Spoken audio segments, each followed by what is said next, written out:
আসসালামু আলাইকুম এভরিওয়ান, কেমন আছেন সবাই? আশা করি ভালো আছেন। আমরা কোথায় যাচ্ছি বলেন তো? জি, ঠিক ধরে ফেলেছেন, আমরা আজকে চলে এসেছি জাতীয় চিড়িয়াখানায়।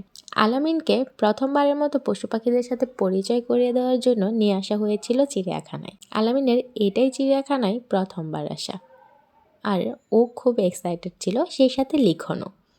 তারা দুই ভাই ঘুরে ঘুরে সব পশু পাখি দেখছিল আর খুব এনজয় করছিল। সেই সাথে আমি, মামা, মামি অ্যাড হয়েছিলাম। তার মানে আমরা 5 জন মিলে এই চিড়িয়াখানা উপভোগ করতে চলে গিয়েছিলাম মিরপুরে। ছোটবেলায় ঘুরতে যাওয়ার খুব কমন একটা প্লেস ছিল চিড়িয়াখানা। চিড়িয়াখানায় যাব শুনলেই ভীষণ এক্সাইটেড হয়ে যেতাম। তবে বড় হওয়ার পরে খুব একটা চিড়িয়াখানায় যাওয়াই হয় না। আর চিড়িয়াখানায় যাব শুনলে যতটা না এক্সাইটেড থাকি, তার থেকে হাঁটতে হাঁটতে পা ব্যথা হয়ে যাবে এটা ভেবে বেশি অনীহা চলে আসে। যাই হোক, এবার আলামিনের আনন্দ দেখে আলামিনের সাথে সঙ্গী হয়ে গেলাম চিড়িয়াখানায়। আর আলামিনও চিড়িয়াখানায় গিয়ে বেশ মজা পাচ্ছিল। সে প্রথমেই বাঘ দেখবে বলে আবদার করছিল, আর তাই আমরাও বাঘ আর সিংহ দিয়েই শুরু করলাম আমাদের চিড়িয়াখানার ঘোরাঘুরি। বাঘ আর সিংহ দেখার পরে আমরা একটা একটা করে প্রায় সবগুলো খাঁচার কাছে গিয়েছিলাম, আর প্রত্যেকটি প্রাণীর সাথে আলামিনকে পরিচয় করিয়ে দিচ্ছিলাম। আলামিন কিন্তু ভীষণ মজা পাচ্ছিল। পাখি দেখে তো সে ভীষণ খুশি, আর এই পাখিগুলো দেখে সে অবাক, মানে পাখিও এরকম হয় এত বড়। আলামিন তো খুবই আনন্দ পাচ্ছিল, আর এই আনন্দ তার হাঁটাহাঁটির ক্লান্তিকে ছাপিয়ে যাচ্ছিল। ঘুরতে ঘুরতে যখন আমরা জিরাফের কাছে চলে আসলাম, তখন তো আলামিন আরও বেশি খুশি। লিখন, আমি, আলামিন আমরা উপরে উঠে জিরাফ দেখছিলাম, আর জিরাফ দেখা শেষ করে এই যে গাধাটার কাছে চলে আসলাম। আর গাধার পাশের খাঁচায় ছিল বেশ কয়েকটি জেব্রা। জেব্রা দেখার পরে আমরা চলে আসলাম ঘোড়ার খাঁচার কাছে, আর এখানে বড় ঘোড়াগুলো খুবই শুকনা ছিল, আর তার পাশেই একটা সুন্দরী রূপকথার গল্পের মতো সাদা ঘোড়া দেখতে পেলাম। এই ঘোড়াটা কিন্তু খুব সুন্দর ছিল। হাঁটতে হাঁটতে মামি অনেকটাই টায়ার্ড হয়ে গেছে, তবে আলামিন কিন্তু এখনও চাঙ্গা। তো আলামিনকে নিয়ে আমরা জাদুঘরে ঢুকলাম, চিড়িয়াখানায় যে জাদুঘরটা থাকে সেখানে। এখানে বেসিক্যালি বিভিন্ন প্রাণীর দেহ মমি করে সংরক্ষণ করা আছে। এছাড়াও বিভিন্ন মাছ আছে, যেটা এক সাইডে অ্যাকোরিয়াম আকারে করা আছে। তো আমার এই মমি সাইডগুলো দেখতে খুব ভাল লাগে, আর তার থেকেও বেশি ভাল লাগে মাছের সাইডটা, যেখানে অ্যাকোরিয়ামে অনেক সুন্দর সুন্দর মাছ আছে।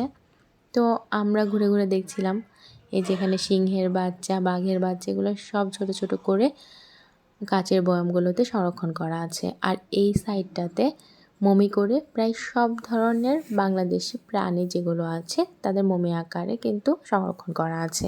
ইভেন এখানে অনেক বিলুপ্ত প্রায় এবং বিলুপ্ত হয়ে যাওয়া প্রাণীও কিন্তু সংরক্ষণে আছে।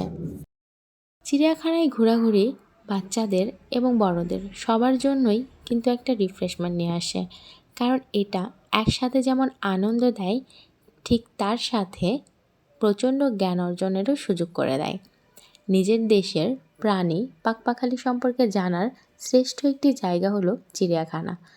তাই বাচ্চাদের নিয়ে চিড়িয়াখানায় আসার সুযোগ হলে সেটা হাতছাড়া করতে নেই। যাই হোক, আমরা চলে এসেছিলাম এই যে অ্যাকোরিয়ামের কাছে, আমার সব থেকে প্রিয় একটি জায়গা, কারণ এখানে খুব সুন্দর সুন্দর মাছ দেখতে পাওয়া যায়। এই সাদা মাছটা অনেক কিউট না, সেই সাদা ঘোড়াটার মতো। এটা হচ্ছে কিসিং গৌরি। যাই হোক, নামটাও সুন্দর মাছের। তার পাশে আরও অনেকগুলো সুন্দর সুন্দর মাছ ছিল।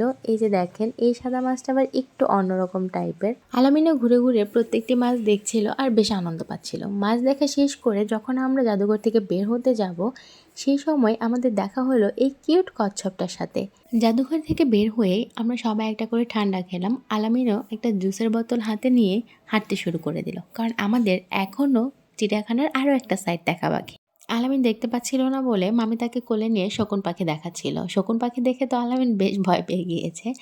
যাই হোক, তারপরে আমরা চলে গিয়েছিলাম আলামিনকে কুমির দেখানোর জন্য। ওই যে মামা, মামি, আলামিন আর লিখন কুমির দেখছে, আর আমি ক্যামেরা নিয়ে দৌড়ে কুমিরের খাঁচার কাছে যাচ্ছিলাম। আর কুমিরের খাঁচার কাছে গিয়ে কুমিরটাকেও ভিডিওতে একটু ক্যাপচার করে নিলাম। আলামিন খুব কষ্ট করে নাগাল নিয়ে নিয়ে দেখছিল। পরে লিখন তাকে একটু উপরে তুলে দিল যাতে সে ভালোভাবে কুমিরগুলোকে দেখতে পারে। কুমির দেখা শেষ করে একটু ঘুরতেই দেখলাম একটা কচ্ছপের খাঁচা আছে। এখানে লিখন আলামিনকে তুলে কচ্ছপ দেখাচ্ছিল। আর কচ্ছপ দেখা শেষ করেই আমরা চলে গিয়েছিলাম বানরের কাছে। বানরগুলোর খাওয়া দাওয়া, খেলাধুলার খুনসুটি দেখতে ভীষণ ভালো লাগে। বানরের ভান্ডামি দেখতে দেখতে আমরা চলে আসলাম হরিণের খাঁচার কাছে, আর হরিণের মায়াবী চোখ দেখতে দেখতে বেরিয়ে পড়লাম চিড়িয়াখানার বাইরে। চিড়িয়াখানা থেকে বের হয়েই বোটানিক্যাল গার্ডেনেও একটু ঘুরে আসলাম, কারণ চিড়িয়াখানায় গেলে বোটানিক্যাল গার্ডেন ঘুরে না আসলে কেমন যেন পরিপূর্ণ মনে হয় না ভ্রমণটা। যাই হোক, বোটানিক্যাল গার্ডেনে গিয়ে কিছু ছবি তুলেই আমরা আবার বেরিয়ে পড়লাম বাড়ি ফেরার উদ্দেশ্যে। আর এই ছিল আমাদের সারাদিনের ঘোরাঘুরি। কেমন লাগলো জানাবেন। আসসালামু আলাইকুম।